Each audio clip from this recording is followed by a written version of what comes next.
Dito sa Liliw, Laguna, matatagpuan ang ilan sa mga magsasaka na gumagamit ng natural farming system.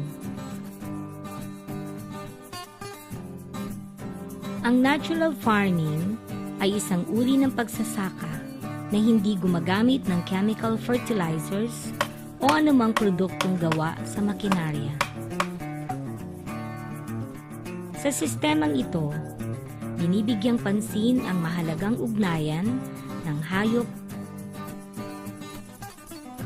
at ng kalikasan.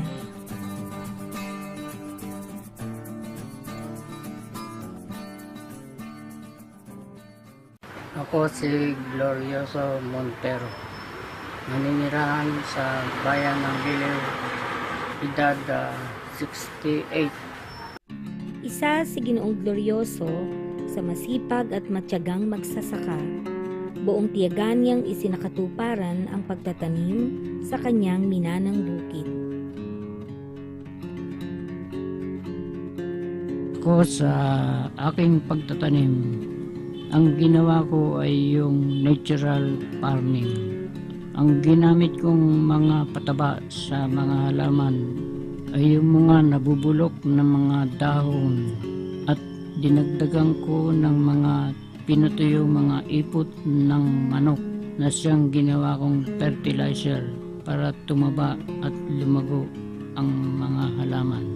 Ginamit ko ring pagganda ng mga pananim ay ang mga tanim kong mga saging sapagkat ang saging ay malamig sa halaman at ang puno ng saging ay matubig kaya parang ito ang nagsilbing nagdidilig sa mga halamang itinanim ko.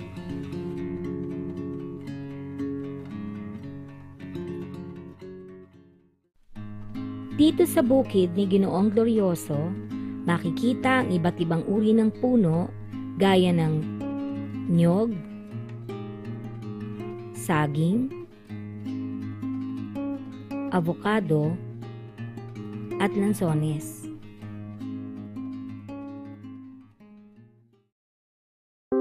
Ngunit sa pagtanda ni Ginoong Glorioso, lumabo ang kanyang paningin at hindi na niya nakayanan pang makapagtanim. Naghanap siya ng mapagkakatiwalaang katiwala upang magpatuloy sa pangangalaga ng kanyang mga pananim.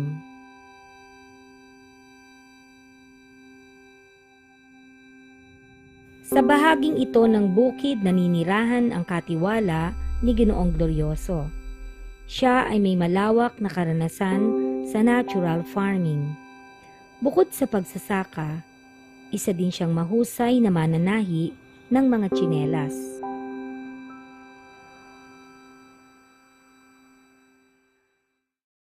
Ako po si Jesse Pitarge, taga Liliw, Laguna, 46 years old.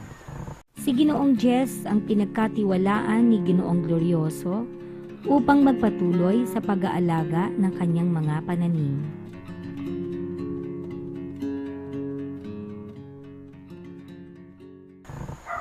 Kapag ka natural farming, walang mga chemical na ginagamit. Kasi pagka gumagamit ka ng chemical, naapektuhan din ang ibang mga pananim. Instead na mapapunta lang sa kanya, maapektuhan din yung ibang mga halaman kung hindi bagay sa kanya yung pesticide o yung mga chemical na yan.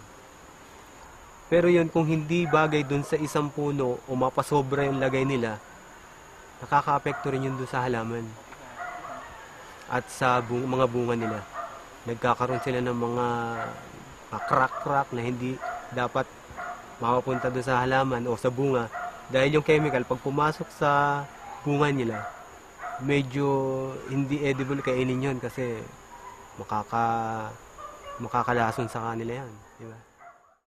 Sa natural farming, kalimitan na nakukuha doon yung magandang ani at saka yung matamis na prutas kung sa mga fruit-bearing trees. Ang benefit sa natural farming, yung matagal ang buhay ng puno, mga halaman, matagal talaga sila. At saka yung hindi sila agad nagkakasakit. Maraming pamamaraan pa ang ginagawa ng mga magsasaka dito. Ang isa sa ginamit ko na pamamaraan sa pagtatanim, pinuusukan ko lagi ang mga halaman para mamatay ang mga insekto na naninira dito. Nakatulong din ang pagpapausok ko sa mabilis na pagbunga ng mga prutas.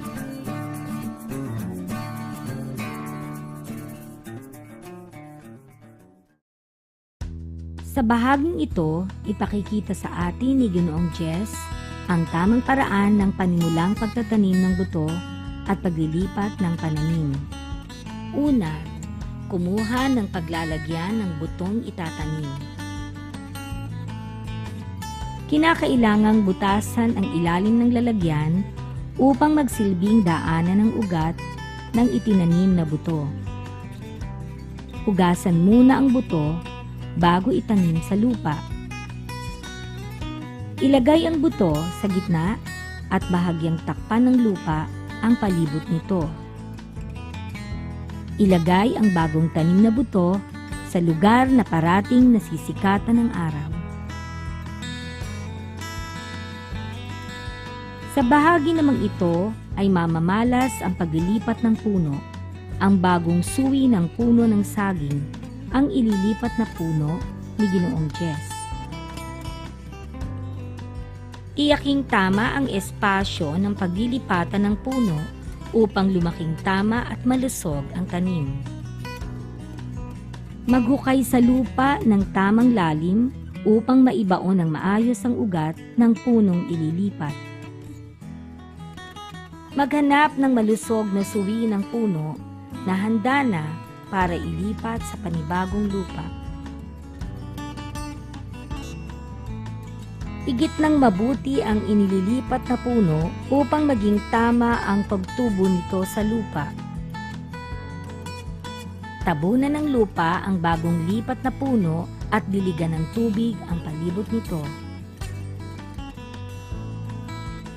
Pagkatapos ay lagyan ito ng pinagsilaban o mga abo ng sinunog na tuyong dahon. Bilang panghuli, lagyan ito ng dahon ng niyog upang maiwasan ang pagtubo ng damo na siyang umaagaw sa sustansya ng halaman.